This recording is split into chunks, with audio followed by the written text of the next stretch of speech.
Wars 2 for the first time ever playable. And, you know, a lot has changed. We've done a lot of work. We've, you know, kind of evolved things. But we wanted to keep something simple for you guys. So last year we showed the human starting experience. We showed you the Char mid-level experience. And now at this year's Gamescom, all 5 races are playable. So we brought back the human experience, a little more refined this time. But we've added to them the Char starting experience, which has never been seen before, and the Norn starting experience. The mid-level experience has been handed off to the Asura and the Sylvari. On top of this, we've added character customization to the project. So when you roll up a brand new character, you can choose your face, change your hairs, that kind of stuff. And also, for the first time ever, PvP is now playable at Gamescom.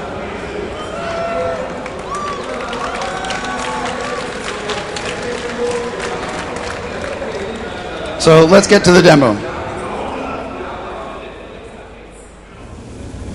So Matt, also one of the designers, is behind stage helping me drive through this. So Matt, why don't you make us a really cool looking Asura?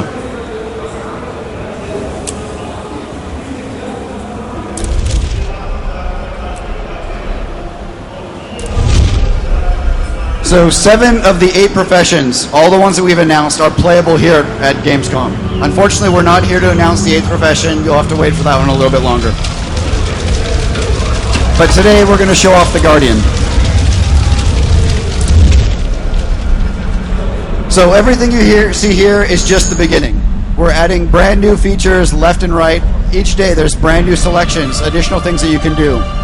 We're also going to we have some sliders so you can create a little bit of customization, but not too much that allows you to make very silly looking characters. So Matt's going to run through this pretty quickly. For a more in-depth look, come back for our other presentation where we'll go through the human experience, or the human character customization, and we'll show you all of the amazing options we got.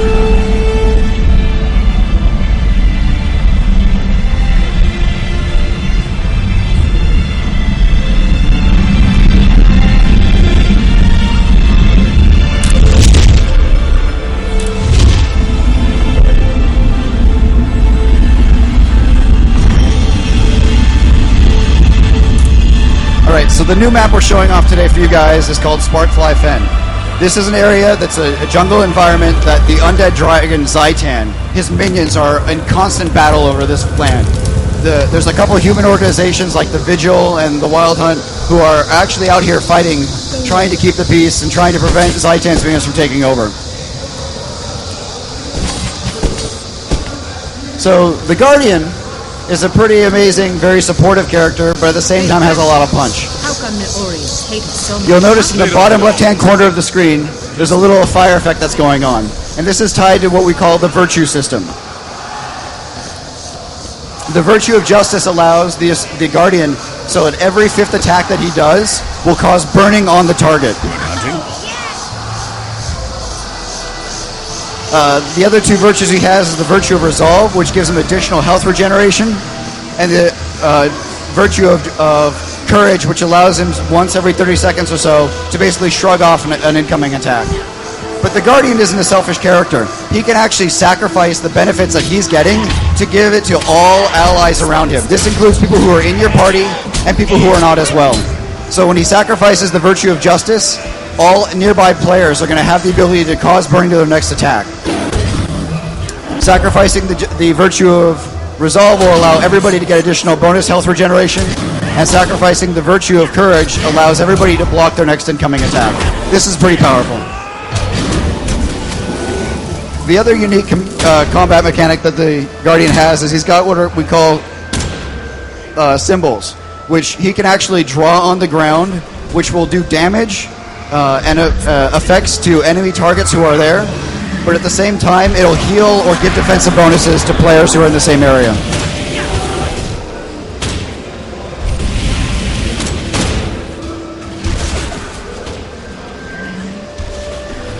Once again, we've designed Guild Wars 2 so that we want you to explore, we want you to have fun, but we also want you to be excited when there are other players there with you. We don't want you to feel like, oh man, there's another player, I need to go find another place to play. So, as always, if you're attacking the same targets, you're going to both get experience, you're both going to get loot. It's not like you're stealing kills at all.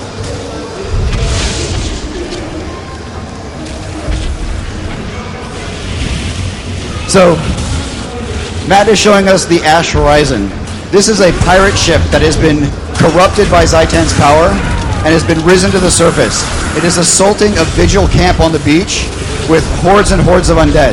And this is one of our elite events. This is an event where you need a lot of people to come together and band together to force the ship back. And we do that a couple ways. The first is you'll notice that there's some siege equipment here. We have some catapults that'll actually direct damage the ship and will help you destroy it. There's also some cannons that are along the beach and further back that will allow players to directly damage the undead hordes that are coming in.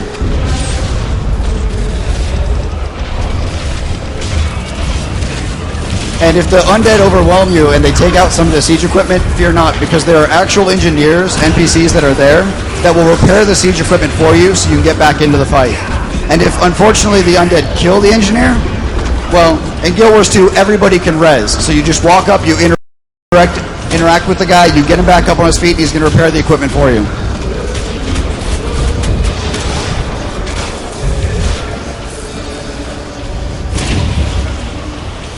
And again, we're going with a very visceral, very dynamic combat, so you want to be on the move. You want to keep casting your skills and abilities.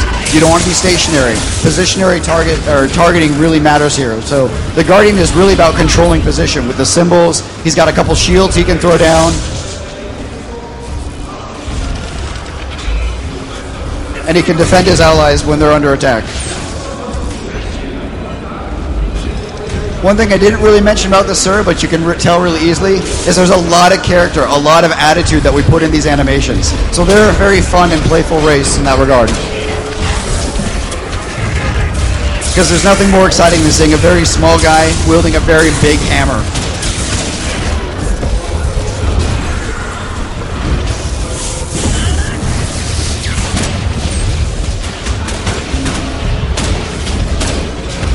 Alright, so now let's go take a look at underwater combat. This is another thing that we're showing off here at GamesCom.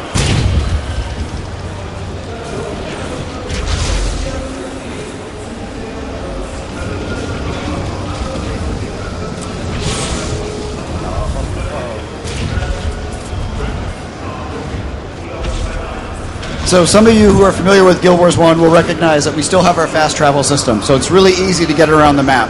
If you want to go hang out with your friend in one location and you're in another, it's really easy to just teleport really quickly to there.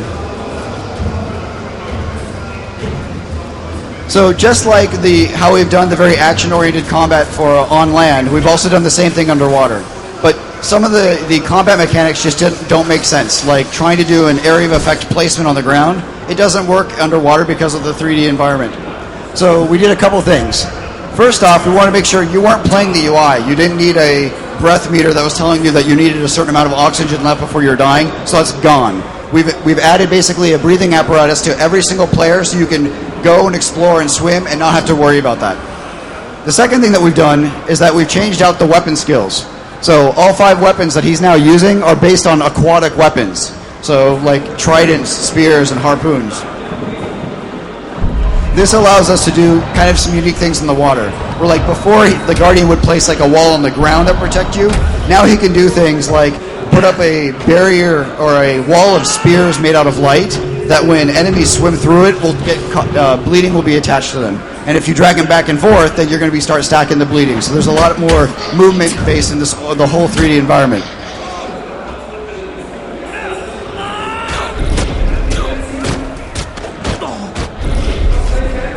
And just like on land, he can swap weapons in combat and can basically determine whether he wants to be more of a ranged character or switch to kind of a close-up melee character. This is all at your control. The other kind of cool thing, like he just did a Pillar of Light, which is this AoE, but it's also in this very 3D-based spear, so that any enemy who's in there is going to take damage. And he's also got an ability that he can actually put on an enemy that will actually drag them down towards the bottom of the ocean. Like, we're really giving this whole kind of the aspect of controlling the 3D environment.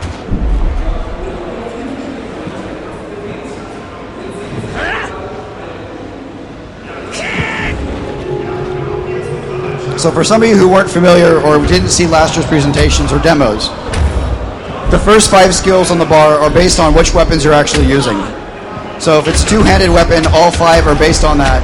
or if you only have a one-handed weapon like a sword and a shield, the first 3 weapon skills will be based on your main hand, and the second 2 will be on your offhand.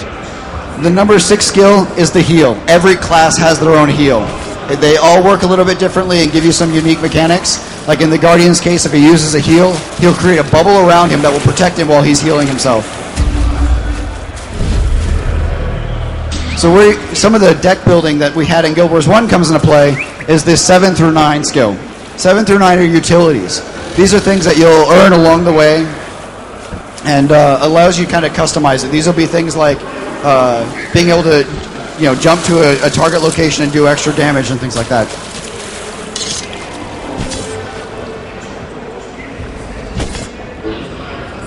And then finally, the number 0 skill here is your elite. If you remember elite skills from Guild Wars 1, they were pretty powerful. In Guild Wars 2, we took it to the extreme. So you're going to be doing massive damage with these things, or there's some very unique mechanics that happen with this. This is basically going to be the ability you're going to use when you know you're in trouble.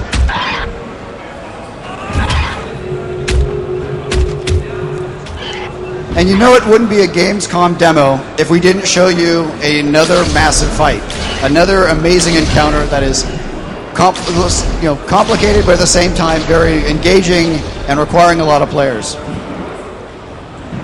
Last year we showed you the Shatterer, a dragon minion that was in the brand.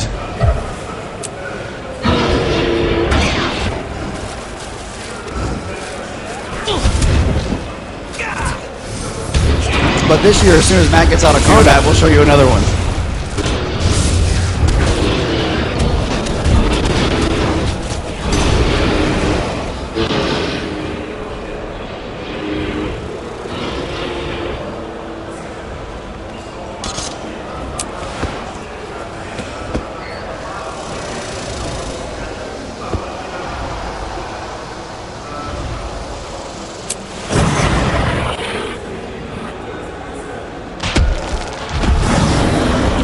So, may I present to you Tequatl.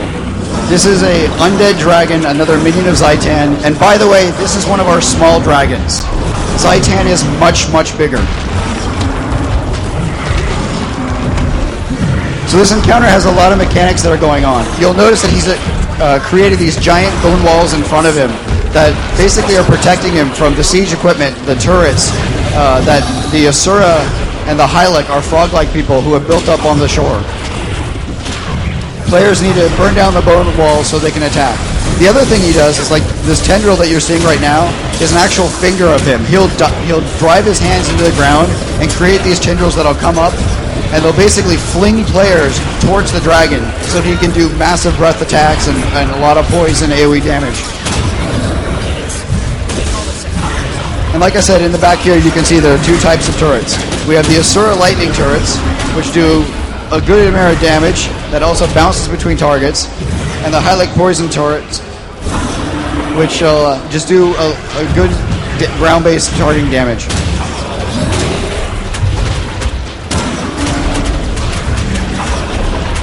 Tequatl occasionally also flies up in the air and spits out giant pools of poison. In addition to that, creates these bloated creepers. These are large abominations that basically will walk towards players, and if they hit them, they will explode and do a ton of poison damage in a large area. This fight is about control, getting the creepers away from other players and being able to control where the actual damage is going to be.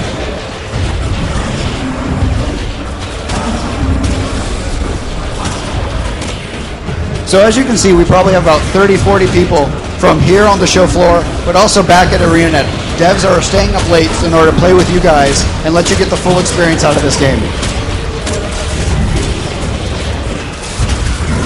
So the other cool thing about this encounter is that there's a giant mega laser in the back that you saw just fire off that will hit Tequatl, stun him, and basically allow players to get in and do a ton of damage. But they have to be quick about it, because at the same time, as soon as he gets back up, he's going to start doing a boatload of damage. It's going to just wipe the floor.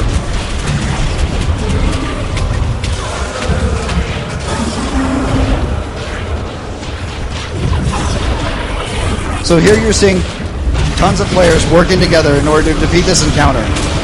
You've got guys who are breaking down the bone walls and the tendrils and keeping off the hordes of undead from destroying the siege equipment in the back. He's also got a ton of characters up front who are attacking him directly.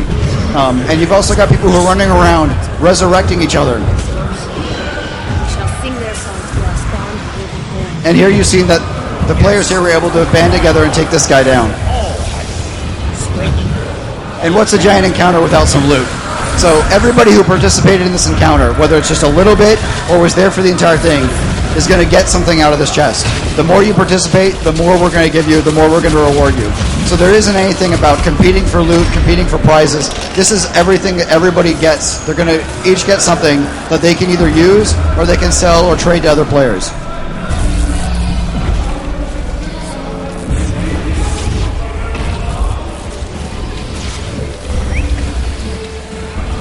So the final thing is that this was just like any of our other dynamic events. So these are going to scale. The more people that show up, maybe we'll give the boss a couple of additional abilities, or he'll get an additional life, or it'll be a little bit harder. But all the while, we're encouraging players to come together, band together, and do some, come for a common goal, a common objective in order to take these guys down.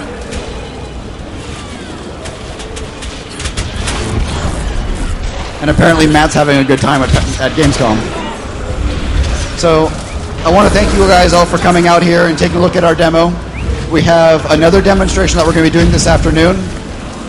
We also have 10 playable PvP stations at the ESL booth in the back corner. And there's some exhibition matches where some of the devs will be playing a guild boon control up on the demonstration floor. I can't stress enough, we're really excited about this, but what it really comes down to is you guys should get your hands on the demo stations, play the game, and let us know what you think, because realistically, we're making this game for you guys. We want you guys to be excited about this just as much as we are. Thanks, guys.